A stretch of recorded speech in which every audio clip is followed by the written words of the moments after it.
How to fix verification code in Garena. There are many reasons why sometimes you cannot receive an OTP or verification code. One of them is it might be SMS blocking. Your mobile service provider might be blocking certain types of SMS messages, including OTPs.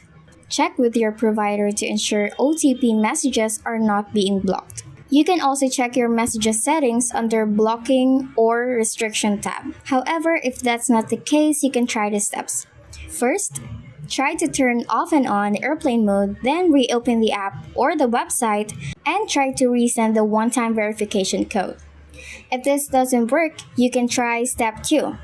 Press and hold your Garena app, then go to Info, clear all data, then pull up the Garena app. If it still doesn't work, you can try using VPN to change your virtual location and try to resend the OTP.